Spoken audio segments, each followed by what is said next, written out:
Karena video ini mungkin akan upload jam 9 pagi atau jam 8 pagi, penampilan gue udah kayak orang yang belum mandi, ya gak sih? Ya biar menjiwai aja, padahal syutingnya malam-malam.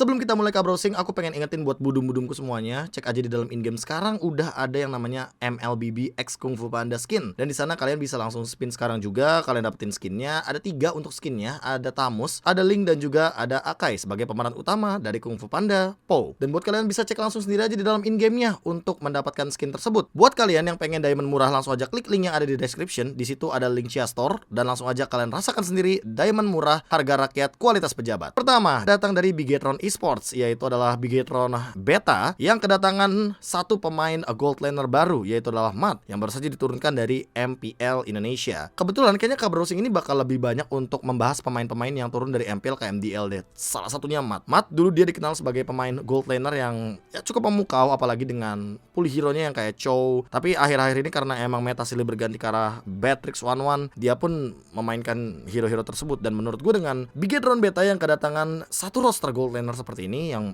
ya kita udah tau lah kalau ngomongin soal pengalaman dan segala macem. Karena dengan hadirnya Marky di Bigetron Alpha, kayaknya mereka emang bakal tandemin si Marky-nya dengan 4 pemain lainnya yang bakal stay sama Bigetron Alpha. So Matt di sini kayaknya emang lebih pengen diasah lagi. Kenapa diasah bang? Ya kita tahu untuk di MPL-nya dia ada Marky, dan Marky ini adalah tipikal gold laner yang cukup fleksibel banget. Dia versatile banget dengan beberapa pola permainan. Dia bisa bawa untuk mungkin match di area gold lane, dia bisa bawa juga untuk nanti fighter di area gold lane. Tapi yang sering gue lihat sih dia bawa Nathan Varsha sih paling sering untuk magical damage-nya di area gold lane. Sebagai penutup, gue pengen bilang good luck untuk Matt. Tentu perjalanan dia yang up and down, naik turun. Dia pernah ada di MPL, and then sekarang dia di MDL. Dia juga waktu itu naik ke MPL sejak dia bermain di MDL juga. Jadi pernah di MDL, MPL, MDL lagi. Sebuah reset tentunya untuk Matt sendiri. Semoga nanti bisa kembali lagi ke MPL sebelum minggu yang ke-6. Selanjutnya ada tim RRQ Hoshi yang kali ini harus menurunkan 2 pemainnya, yaitu adalah Violence dan juga Psycho. Yang kita tahu Psycho dengan title camatnya atau cadangan mati, itu buat teman-teman yang nggak tahu arti camat itu apa. Sebenarnya gue melihat emang di sini mereka ingin memperkuat juga dari bagian roamer dan juga mid lanernya. Kemarin kita udah sempat melihat bagaimana performa dari Violence waktu dia di zaman-zamannya MDL, and then dia up to MPL, dan bisa dibilang Violence ini yang paling keep up sama senior-seniornya, entah itu mungkin Finn yang salah satunya roamer juga. Tapi kayaknya di sini RRQ Hoshi ingin bener-bener mematangkan Finn sebagai roster utama mereka dari RRQ Hoshi, karena Violence waktu di MPL season yang ke-9 aja, dibandingkan dengan beberapa pemain RRQ Sena yang naik ke MPL kayak misalkan Aether atau mungkin pemain-pemain lainnya, ini kayak Violence tuh yang paling sering main dalam tim atau squad MPL season 9-nya RRQ Hoshi, dan bahkan dia pun mendapatkan kemenangan di game tersebut. Tidak menutup kemungkinan kalau misalkan kita melihat Violence nanti di MDL akan sedikit bersinar, dan begitu juga dengan Psycho. Karena kita tahu kalau ngomongin soal Warlord yang mid lanernya RRQ Sena ini, dia emang terkenal dengan high ground powernya yang luar biasa. Tapi kayaknya di sini dengan hadirnya Psycho, RRQ Sena pengen membawakan sesuatu yang baru dan pengen lebih galak di early game. Apalagi kita tahu Psycho dengan segudang pengalamannya, dia pernah juga menjuarai MSC 2019. Good luck untuk Violence dan juga Psycho kalau begitu. Selanjutnya ada Manskui dan juga Hans yang harus turun juga ke MDL. Jadi bisa dibilang ini benar-benar 3 tim langsung mengumumkan banyaknya roster yang turun ke MDL. Untuk Geek Farm ke Geek Farm Junior ya udah jelas mungkin ada beberapa alasan juga untuk Manskui dan juga Hans. Kita udah ngelihat kemarin ada Hades atau Jana Kitty juga. Jadi kayaknya ya yang gua tangkap untuk tim MPL sekarang itu adalah mereka ingin fokus kepada 5 pemainnya aja. Karena kebetulan Hans pemain jungler juga. Mungkin ada perbedaan dari segi pengalaman, karena kita tahu kalau ngomongin soal macro play, pemain Filipin mungkin udah di luar kepala lah. Tapi kalau Hans, kita tahu dia tipikal pemain yang cukup berani untuk mengambil sebuah keputusan. Tapi dari sini aja nih, dari roster up and down-nya aja di transfer window weekly kita dari MPL ke MDL atau dari MDL ke MPL, ini emang menggambarkan banget kalau sebenarnya untuk beberapa tim itu akan lebih fokus kepada 5 pemainnya. Mungkin salah satunya adalah Geek Farm. Tapi nggak selesai sampai sini. Nah, kalau teman-teman sadar dan ngelihat postingan Geek Farm selanjutnya, dan ternyata ada yang naik dari MDL ke MPL, yaitu adalah dua pemain yang mungkin sudah memiliki pengalaman dan pernah juga merasakan bagaimana panggung dari MPL. Salah satunya nih ada Adam, dia juga pernah mengisi di bagian Gold Lane dan juga EXP Lane di waktu yang bersamaan, dan bahkan sempat tuker-tukeran juga sama Renvi serta Renesmee juga yang naik ke MPL. Jadi kayak memperkaya sepertinya untuk dari segi Geek Farm-nya juga. Gue gak tahu kalau misalkan ngomongin soal Gold Laner, apakah nanti dari sosok Kadera akan ada sedikit pergantian pemain juga sama Adam atau Renesmee, karena kebetulan Adam juga pernah bermain sebagai gold laner, dan ini tidak menutup kemungkinan bahwa Geek Farm akan kembali lebih kuat untuk di season kali ini. Jujur ngelihat Geek Farm yang kemarin, apalagi ketika mereka melawan Rebellion Zion itu, mereka punya strat yang sangat menarik, dan bahkan mereka mengambil salah satu strat yang lagi meta, yaitu adalah Julia Natalia. Ya kalau kalian nanti nggak paham bagaimana konsep Julia Natalia, udah sempet gua bahas di MPL Philippine Breakdown, dan itu banyak banget juga pemain-pemain Filipina yang menggunakan strat tersebut. Setelah Hans dan juga Manskui harus turun ke MDL, tentu good luck untuk kedua pemain ini, Adam dan juga Renesmee, karena mereka akan bertanggung jawab lebih besar untuk tim Geek Farm ID yang ada di MPL, karena mereka benar-benar lagi mendapatkan spotlight dan juga mendapatkan banyak sekali the people voice, people champions. Ini jujur ngeliat Geek Farm di season 10 tuh kayak lagi evolusi gitu loh, menuju Aura Fire ketika kita lihat proses mereka di season 7, 8 dan juga 9 kemarin menjadi the second runner up atau juara yang ketiga. Good luck intinya untuk Geek Farm. Update bursa transfer yang selanjutnya ini mungkin lebih ke chance title aja. Aldo menjadi head coach, lalu ada Mars yang sepertinya turun menjadi asisten coach, dan juga Coach Yep yang kali ini menjadi analis. Dan buat kalian yang bertanya kayak, Bang, emang chance title ini gimana sih sudut pandangnya, gimana sih gambarannya, terus yang naik ke panggung tuh siapa aja? Biasa nih setahu gua ya, biasanya setahu gua tuh kalau yang naik ke panggung itu tuh adalah coach dan juga analis. Asisten coach adalah orang yang bergerak di belakang layar dan membantu sosok coachnya ini untuk nantinya membawa data ke atas panggung. Jadi kalau misalkan gua lihat dari chance title-nya Onyx Esports ini ya, Aldo dan juga Coach Yep kayaknya yang bakal naik nih ke panggung, karena kebetulan kemarin itu kan ya head coachnya ada di Mars, dan sebelumnya juga ini Coach Yep itu bukan analis tapi asisten coach. Kalian bisa lihat di sini title-nya berganti, berarti di sini asisten coach menjadi analis, dia akan naik ke panggung bersama dengan Aldo. Jadi akan membawa mungkin suasana baru bagaimana Onyx Esports dengan mereka udah punya dua layer sekarang, ada Drian dan juga Samo, lalu yang selanjutnya ada Sans dan juga Keyboy. Good luck untuk Onyx juga. Tapi menurut gua pribadi ya, kalau misalkan ngomongin soal Bang, apa bedanya kalau gitu misalkan ini si Mars, Coach Yep sama Aldo, kan gak ada bedanya. Mereka tiga-tiganya juga masih sama kok. Mereka emang masih part of Onyx sebelumnya. Ini nih yang perlu gua luruskan. Terkadang si Aldo ini kan sebagai analis itu tidak akan bisa sevokal ketika dia itu menjadi head coach. Ngerti nggak? Ketika Aldo jadi analis, dia nggak bakal bisa vokal melebihi si head coach. Tapi ketika Aldo jadi head coach, dia yang akan lebih vokal ketimbang analisnya. Jadi analis ini kalau dari sudut pandang gua adalah orang yang membantu dari sisi drafting dan juga sebagai reminder kecil. Tapi pemegang plan tertingginya itu ada di title dari head coach. Jadi nggak cuma ngedraft, pokoknya yang lebih banyak untuk speak up kepada anak-anak yang bertandingnya itu, anak-anak didiknya yang bertanding itu adalah head coach rata-rata. Analis tuh kayak lebih ke daily reminder gitu loh, kayak misalkan jangan lupa ya nanti itu mereka rotasinya bakal kayak gini nih. Oh mereka tuh ngambil 1-1 Digi, berarti mereka bakal babysit gold lane-nya. Oh mereka ngambilnya Natalia Julian, oh berarti kalian ambil aja hero individual kayak Popol Kupa atau Selena atau hero-hero yang emang bisa open map, sehingga nanti ketika Natalia atau Julianya ini bergerak ke samping kanan kiri, itu setidaknya ada detektor atau pendeteksi bahwa mereka melakukan rotasi. Begitu salah satu contohnya ya. Ya itu dari sudut pandang gua. Tapi kalau emang salah, ya sorry, namanya juga kalau ini kan dari sudut pandang gua gitu loh. Tapi kalau menurut kalian bedanya head coach, bedanya asisten coach dan juga analis itu gimana? Tadi kan gua belum jelasin juga, kayaknya asisten coach di sini Mars bakal lebih ngebantu di balik layar. Jadi nanti dia tuh yang lebih ke arah eval, karena ketika nanti Aldo dan juga Coach Yep itu ada di panggung, nah kan dia yang bakal nanti memberikan insight-insight dari belakang, serta nantinya untuk evaluasi dan juga sebelum untuk menuju ke game yang kedua atau game yang ketiga, seperti itu. Selanjutnya ada M4 World Championship Host City Announcement. Dan akhirnya ternyata setelah 2018 terakhir ya di Jakarta, Indonesia, akhirnya M4 diadakan lagi di Indonesia. Wah gila, ini hype banget sih sumpah, ini hype banget. Terutama bagi kita-kita semua yang mungkin udah ngerasain feel untuk offline turnamen. 800.000 US dollar 1 Januari sampai dengan 15 Januari ya. Catat tanggalnya buat teman-teman mungkin yang ingin datang. See you in Jakarta, Januari tanggal 1 sampai dengan Januari tanggal 15 2023. Untuk slotnya berapa, untuk tim-timnya ya nanti kita bakal tungguin proses selanjutnya dari Mobile Legends Bang-Bangnya sendiri. Dan pokoknya good luck untuk tim-tim yang akan memperebutkan slot untuk M4 World Championship. Next ada berita dari Piala Presiden Esports 2022 yang kali ini sebenarnya agak-agak sedikit menyenggol untuk teman-teman kita yang nantinya mempertanyakan kayak, Bang, IESF itu kapan ya kira-kira qualifiernya? Dan di sini gue menangkap beberapa quotes atau beberapa berita yang menarik sekali, terutama nih bagian ini. Piala Presiden Esports 2022 secara khusus diarahkan agar mampu menjadi batu loncatan ya bagi atlet-atlet esports kita untuk masuk dan berkompetisi ke level internasional. Salah satu peluang istimewa yang dapat mereka raih adalah kesempatan untuk mengikuti ajang turnamen esports skala dunia. Dan untuk Pak Bambang Sunarwibowo, dia bilang bahwa IESF World Championship 2022 akan digelar di Bali pada Desember mendatang. Dengan target partisipasi 150.000 atlet, efek positif ini akan terbangun secara luas ke seluruh tingkatan tim esports di seluruh Indonesia, baik amatir,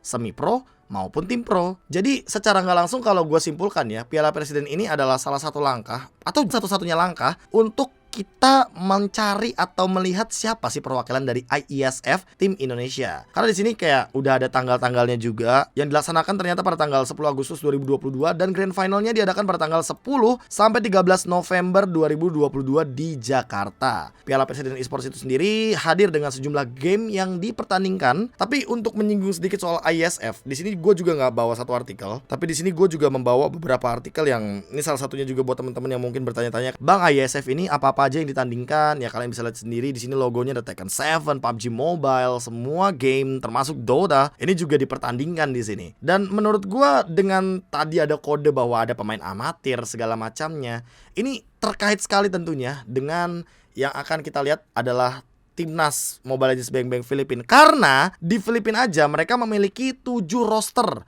dengan satu coach, yaitu adalah Oh My Venus, Wise, Haji, Edward, Oheb, Yue, dan juga Jade. Wah bang, siapa nih Yue dan juga Jade? Gue gak pernah denger namanya. Kok bukan pemain-pemain yang gue kenal? Iya, karena sebelumnya gue juga pernah nih untuk menganalis bagaimana qualifier dari IESF-nya itu sendiri di Filipina. Jadi, Maharlika Esports adalah tim yang kebetulan beruntung untuk mendapatkan kesempatan mereka. Kalau bahasa kitanya mah kayak pelatnas lah. Nah, mereka ini dipilih atau ya dua ini ngegabung lah. Intinya mereka jadi timnas utama, yaitu adalah Yue sebagai mid lanernya dan juga Jade sebagai junglernya. Jadi di sini ini bener-bener kesempatan yang emas banget bagi Yue dan juga Jade karena mereka kebetulan pemain amatir dan mereka berkesempatan untuk satu bootcamp bareng sama 5 pemain profesional dari Blacklist Internasional. Dan ini adalah sebuah kebanggaan tersendiri karena kebetulan Maharlika Esports waktu di IESF qualifier mereka itu ngalahin Blacklist Internasional dan mencuri satu game. Walaupun tidak mengalahkan secara match ya, tapi mereka benar-benar memenangkan setidaknya satu pertandingan karena ngelawan Blacklist itu mencuri 1 poin. Susah banget teman-teman, itu faktanya yang gue tahu. Tapi kalau menurut kalian gimana Budum?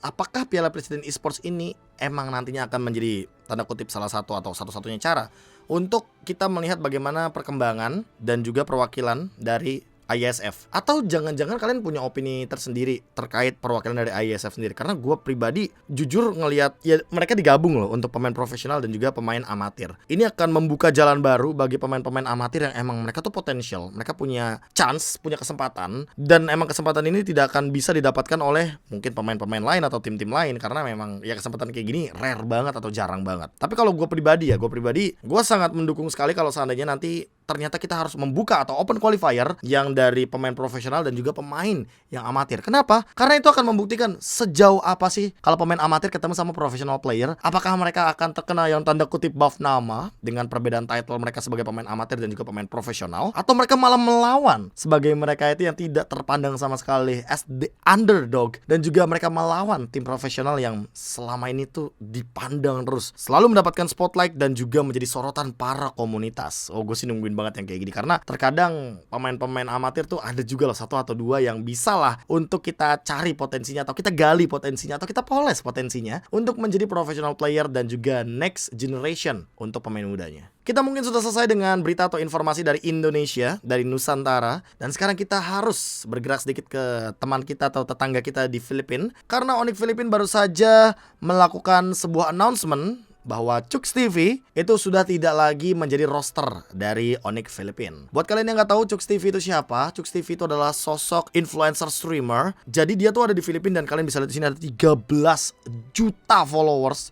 Ini kalian bisa bayangin, ini angka yang luar biasa banyak. Dan emang dia tuh hitungannya lumayan sering untuk bikin konten atau sering live stream di Facebook. Karena emang di Filipina itu yang huge, yang besar itu Facebooknya. Dan ada sebuah announcement bahwa ternyata dari MPL Filipina dan Onyx Philippines atau Chuks TV-nya itu sendiri sepertinya ada sedikit miskomunikasi. Karena ternyata di sini MPL Filipina tidak merasa mendapatkan informasi bahwa Onyx Esports akan melakukan sebuah termination atau sebuah farewell kepada sosok Chuks TV. Jadi yang gua tangkap adalah kalau misalkan di sini kan ada disebutin nih kayak penalti bla bla bla untuk di poin 6,1 General Roster Change Rule. Dan gua kebetulan juga cukup riset untuk ke websitenya MPL Filipina. Dan di sini emang ada nih untuk 6,1 General Roster Change Rule. Terms are authorized to use two methods to make change to their active roster, trading players with other teams,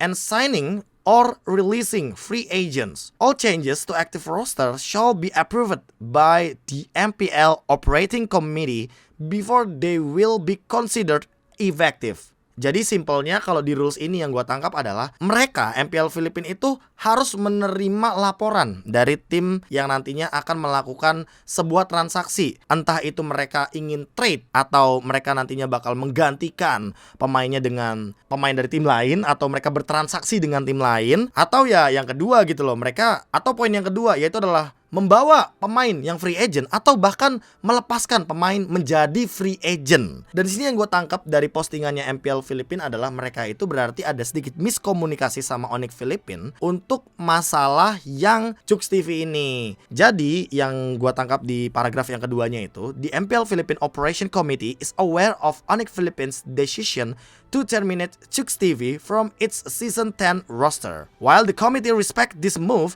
we will impose a penalty as it is a violation of 6.1 General Roster Change Rule, which clearly states teams are not allowed to unilaterally terminate player service agreement arbitrarily. Buat teman-teman yang nggak ngerti, unilaterally itu tuh kayak sepihak. Jadi tim itu nggak diperbolehkan loh untuk menterminate player secara sepihak. Jadi setelah gue baca baru gue translate. Yang gue tangkap dari paragraf kedua dan paragraf yang ketiga ini adalah, jadi operasionalnya MPL Filipina ini sangat sedikit menyayangkan bagaimana sebuah decision atau sebuah keputusan yang menterminate Chuks TV dari roster season 10-nya Onyx Philippines. Ketika kalau kita ngeliat dari rules yang 6,1 yang tadi udah sempat kita bahas di sini, disebutkan bahwa semua tim ini nggak boleh loh untuk memutuskan secara sepihak pemain dengan yang namanya agreement atau persetujuan pemain secara sepihak lah intinya. Berarti yang gue tangkap di sini adalah Chuks TV ini diterminate secara sepihak oleh Onyx Philippines. Cuma MPL Filipina ini belum mendapatkan mungkin ya dari sudut pandang gue ya, mungkin tuh kayak laporannya, the report gitu. Sementara dari awal kan gue udah bilang tuh di kabrowsing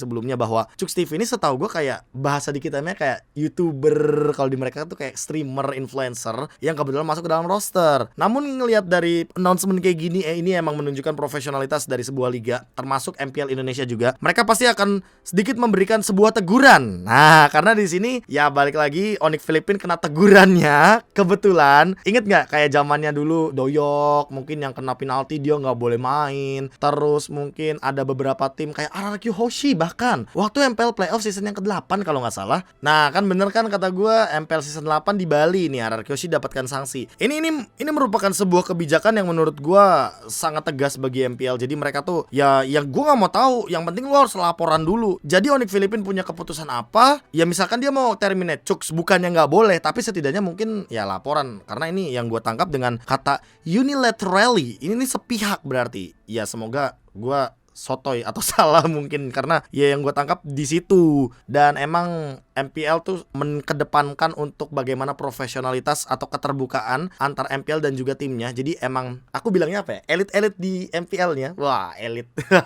Jadi mereka tuh emang harus terbuka satu sama lain untuk urusan yang kayak gini. Dan ini membuka mata kita juga bagi mungkin tim-tim di Indonesia. Semoga gak ada lagi mungkin keputusan secara sepihak atau pemutusan kontrak secara sepihak tanpa adanya laporan kepada pihak MPL, biar nanti timnya pun tidak terkena teguran. Atau ya nggak cuma teguran, jangan sampai udah sering kena teguran ternyata harus kena sanksi, kan tentu nggak ada yang mau kalau kayak gitu. Pokoknya semoga dengan official announcement ini dari MPL Filipina mendewasakan scene kita juga di MPL Indonesia, dan semoga kedepannya hal-hal yang secara sepihak itu nggak bakal terjadi untuk kedua kalinya atau nggak terjadi lagi ke depannya. Karena kan balik lagi yang namanya keputusan sepihak tuh nggak enak. Ya kalian diputusin sepihak aja nggak enak kan. Kayaknya itu aja untuk Browsing kali ini. Cukup ringan dan juga berat di waktu yang bersamaan, tapi gue cuma pengen ngucapin terima kasih banyak untuk yang tetap nonton Browsing sampai di titik dan detik ini. Aku KB mohon pamit undur diri, sampai jumpa lagi di video-video selanjutnya dan jangan lupa bahagia. Dadah.